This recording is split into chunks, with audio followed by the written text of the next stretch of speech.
Good morning, Hank. It's Tuesday. I'm just back from a trip to northern Jordan with UNHCR, the UN Refugee Agency, where I got to know a few of the 635,000 Syrian refugees currently living in Jordan, and in the coming weeks I'll be sharing several of their stories, but as today is International Women's Day, I want to focus on these two girls, 12-year-old Majeeda and her 10-year-old sister Aida. Aida and Majeeda arrived at the Azraq Refugee camp the day before I met them, but before that they'd spent more than 4 months in limbo at the border. Their father, Abu Majed, described the situation there as cold, hunger, and constant thirst. That morning they registered in the camp, which involves everything from iris scans to identify them to finding an available shelter. Try getting a 4-year-old boy to stand still for an iris scan, by the way. When I asked Aida and Majeeda's parents what the family's most urgent needs were, they answered only that they wanted the kids to get into school. And this was a theme among almost every refugee I met. The day before in the Azraq Refugee camp, I'd met with the Tiger group, in which girls are mentored by young women, and when I asked the girls what they wanted most, Aryam and Farah both answered immediately. When I asked Nahed, a mother of young children who volunteers as a teacher, what she wants for her kids, she said,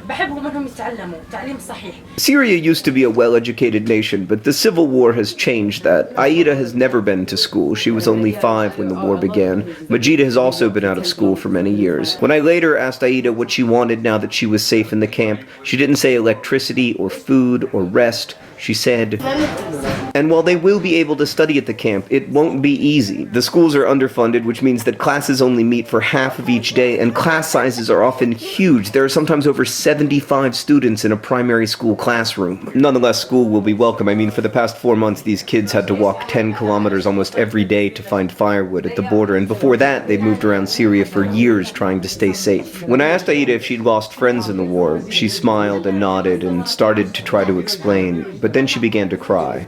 I felt terrible even for having asked the question, but then again, I want you to know that there should be another sister here. And yet I also want you to know that Aida and Majeeda have rich, complex lives that aren't mere tragedies. They're friendly and warm kids, and they smiled a lot, especially later in the day when I visited them in their shelter, a small but safe single room. They joked with each other and played with their little brothers. They talked to their favorite childhood game, a Syrian version of hide and seek. And when I asked Aida what message she would want to share with American children her age, our interpreter Nita told me, she said, "We just want to go to school. We just want to have a life." This is not such a big ask, of course, but it's hard to deliver. The UN Refugee Agency remains critically underfunded, and Syrian refugees aren't legally allowed to work in Jordan, where the unemployment rate was already high even before the crisis. So education isn't the only challenge. I mean, when I asked Nahed about the unique difficulties female refugees face, she said,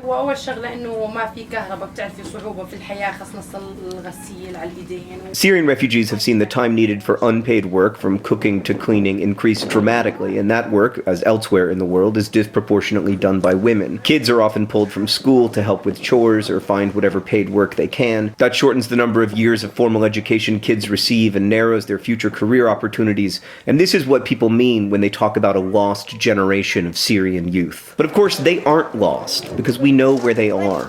They are here in Azraq. They are waiting in desperate conditions on the border. They are in Germany and Sweden, in Lebanon and Turkey, and most of all in Syria. And we must help them get the nutrition, shelter, and education they need to grow into a generation that will help rebuild their country. Investing in girls like Aida and Majeeda isn't just good for them, it's vital for all of us. We can do this by supporting UNHCR in their critical and underfunded mission to support refugees around the world, but we also do it by acknowledging the full humanity of refugees. As Aida told me, we just want to have a life. But you can't have a life when the world doesn't accept that you're a person as valuable as any other, when the world treats you as other or less than. We must fight that dehumanization, not least because to see the humanity in others is to glimpse it within ourselves. Hank, I'll see you on Friday.